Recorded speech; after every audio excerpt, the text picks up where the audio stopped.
नमस्कार मित्रमैत्रिणींनो, मायबोली वाचनकट्ट्यावर आपणा सर्वांचे हार्दिक स्वागत। पुस्तकाचे नाव शिवराय, छत्रपती महाराजांचा लढायांव्यतिरिक्त खरा इतिहास।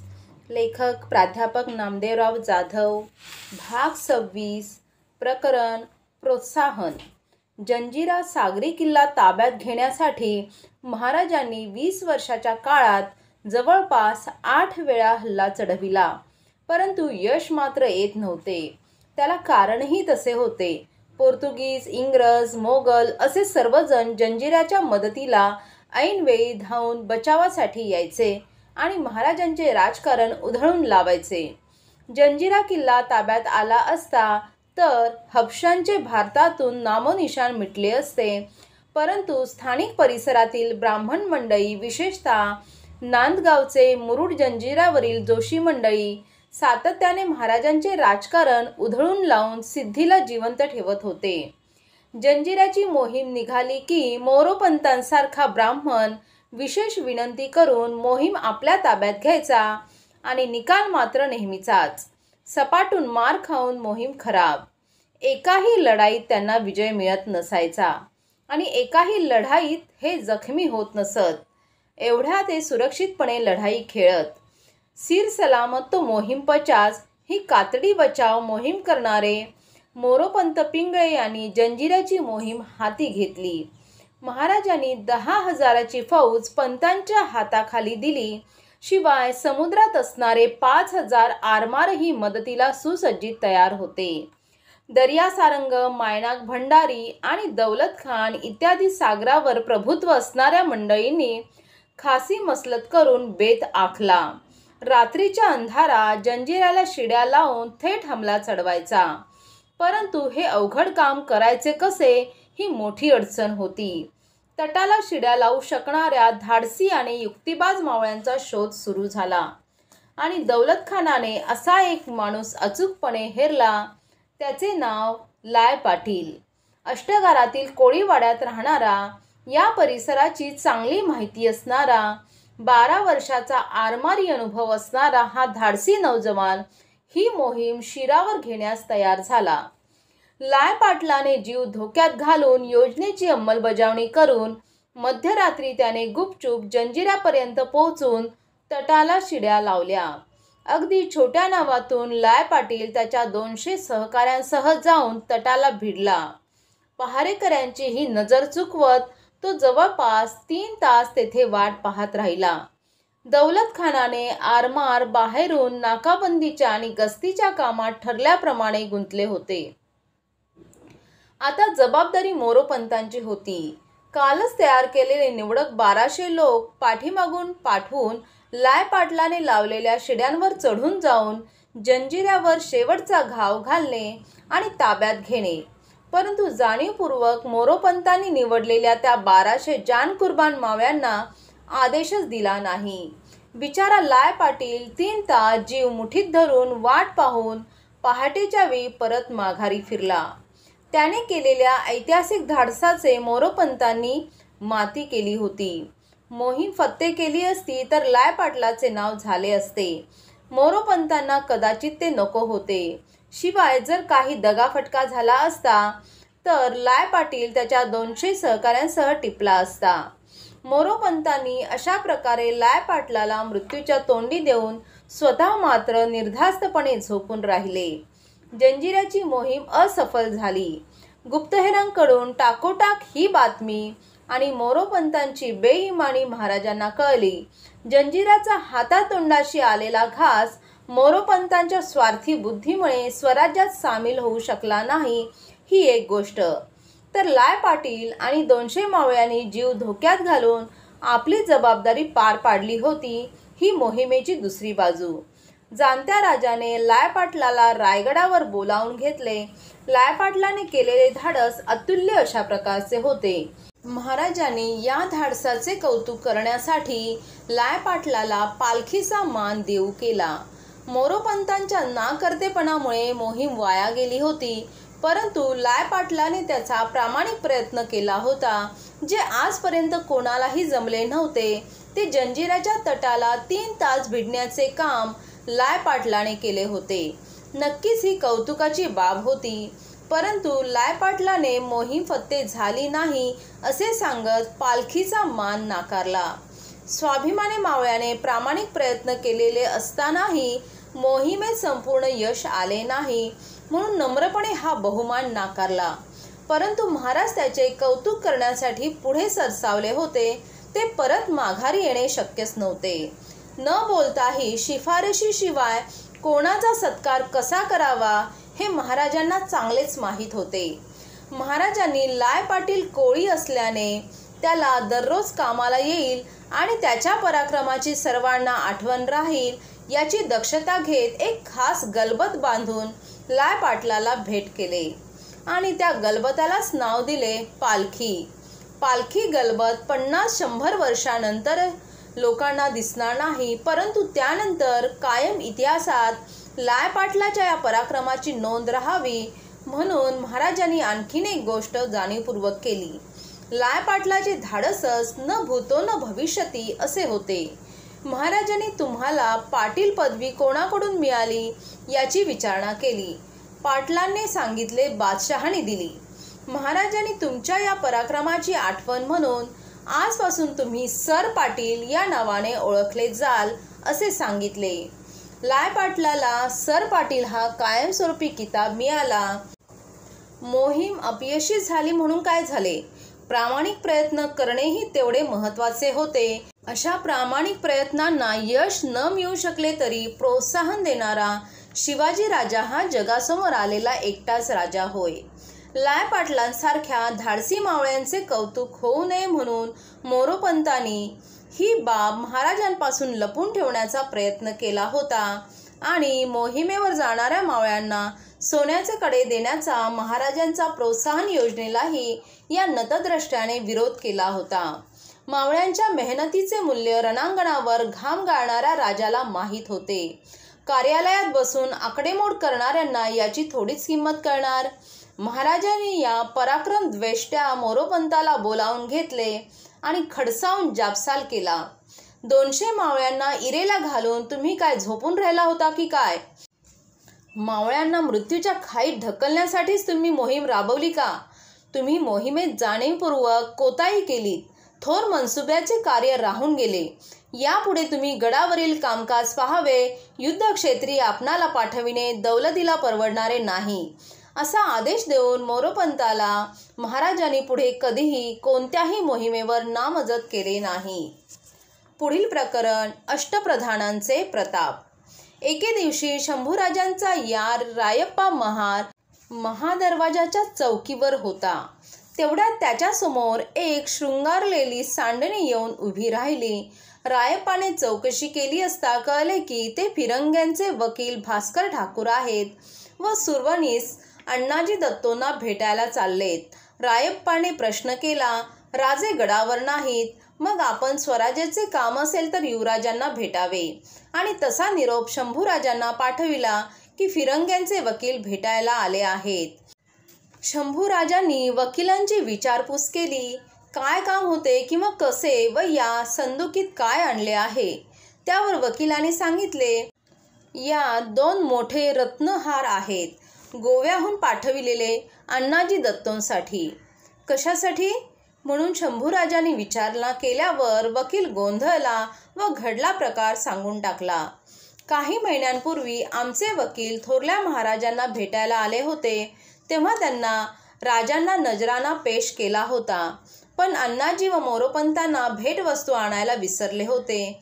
त्यामुळे नाराज अण्णाजींनी 3-4 पत्रे पाठवून आमचे वकील रामजी पंतांना दटावले होते की राजकारभारात कारभाऱ्यांना हाताशी नाही धरले तर मोठमोठी कामे मातीस मिळतात. म्हणूनच मग त्यांच्यासाठी 2 हार पाठविले. शंभूराजांनी ते 2 हार ताब्यात घेतले व स्वराज्यांच्या रत्नशाळेत सरकार जमा केले. ती स्वराज्याची संपत्ती होती, कोणा व्यक्तीची नव्हती. त्याच दिवशी सायंकाळी अण्णाजी दत्तोंचे धाकटे बंधू सोमाजी दत्तो शंभूराजांच्या भेटीला आले व त्या 2 हारांबद्दल विचारू लागले. सांगितले, दादानी काही महिन्यांमागे गोव्याला द्रव्य पाठवले होते 2 रत्नहार घडवायला. 2 हार बनून आलेत, परंतु चुकून आपणाकडे आलेले आहेत, तेव्हा ते मिळावेत. यावर संभाजीराजांनी त्यांना सांगितले, ते 2 हार सोनार घेऊन आले नाहीत, ते 2 हार फिरंग्यांच्या वकिलाने आणले आहेत. आणि जर तुमचे असे म्हणणे असेल की तेच ते हार आहेत, तर हार पाठवण्यासाठी सोनारांनी वकील पाठवण्याची पद्धत कधीपासून चालू केल्या? ते गव्हर्नर झालेत का? सोमाजी दत्तो निरुत्तर होऊन निघून गेले. पण शंभूराजांवर आळ आणण्याचा निश्चय करूनच. राजपुत्राला बदनाम करण्याची संधी सोडायची म्हणजे मूर्खपणाच नाही का? मग ठरल्याप्रमाणे अण्णाजी दत्तोंनी आपले 2 रत्नहार संभाजीराजांनी हडपल्याचा कांगावा केला. शंभूराजांना या आरोपाचे उत्तर देण्यासाठी दरबारात पाचारण केले गेले. शंभूराजांनी दरबारात ते हार माझ्याकडे नसून सरकारी रत्नशाळेत जमा केल्याची पावतीच सर्वांना दाखविली व त्यांच्यावरचे आरोप निराधार असल्याचे सिद्ध झाले. पण आरोप करणारे दरबारातून बाहेर पडले, ते राजपुत्राला कोंडीत पकडण्याचे ठरवूनच. दुसऱ्या दिवशी अण्णाजीच्या वाड्यात खलबत झाले.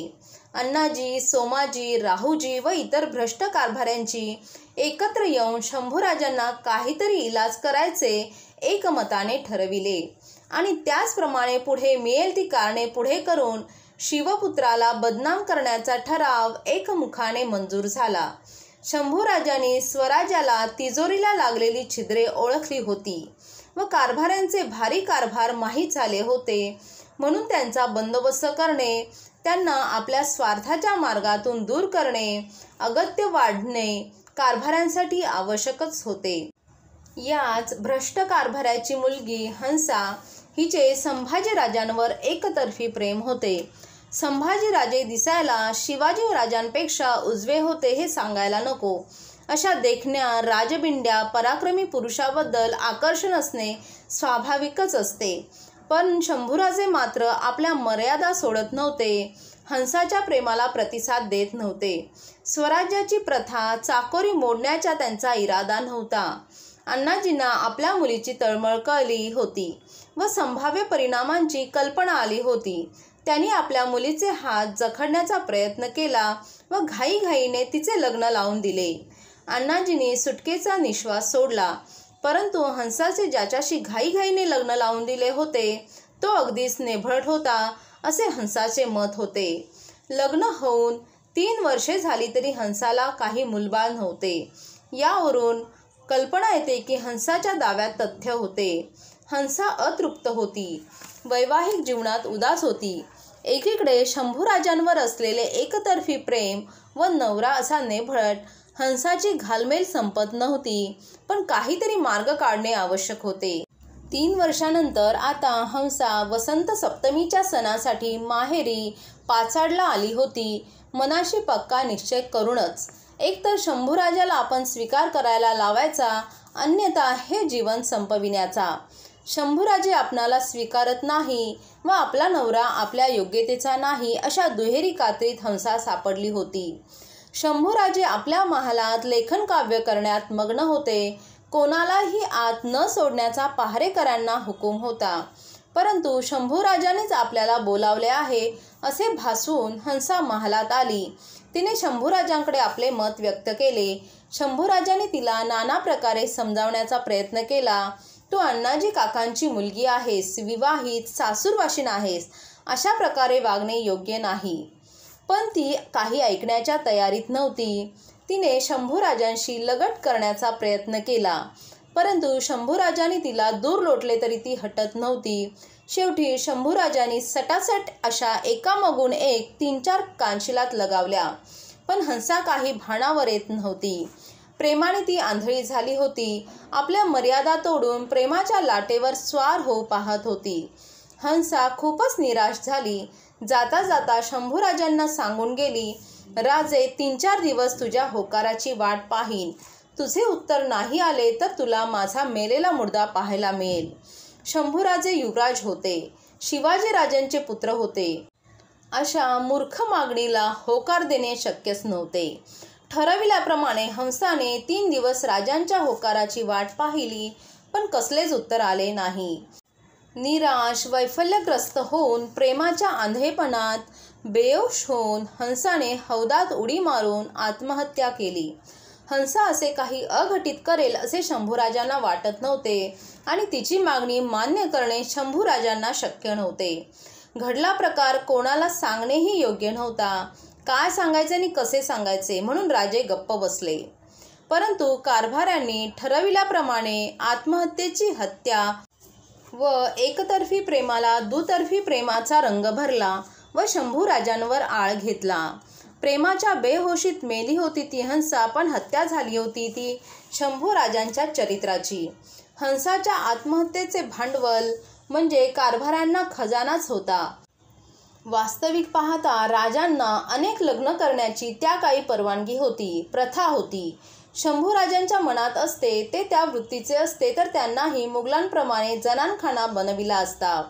परंतु ते शहजादे होते स्वराज्याचे, मोगलाईचे नव्हे. आया बहिणींची इज्जत करण्याची, स्त्रियांचा मान सन्मान राखण्याची रीत त्यांच्या आजी जिजाऊ साहेबांनी शिकवली होती. आया बहिणींची इज्जत सांभाळण्यासाठी स्वराज्याची निर्मिती झाली होती. या स्वराज्याच्या युवराजाकडून अशी आगळीक शक्य नव्हती, कदापिही शक्य नव्हते. पण इतिहासकारांनी आपल्या लेखनाद्वारे शक्य केले. तलवारीच्या बहादुरी पराक्रम लेखणी बादशहासमोर निष्प्रभ ठरल्या. शंभूराजांना नाहक बदनाम केले गेले. जन्मजन्मासाठी, विशिष्ट लोकांच्या जन्मजन्माच्या पोटापाण्यासाठी, नाटककारांसाठी, चित्रपट निर्मात्यांच्या उदरनिर्वाहासाठी.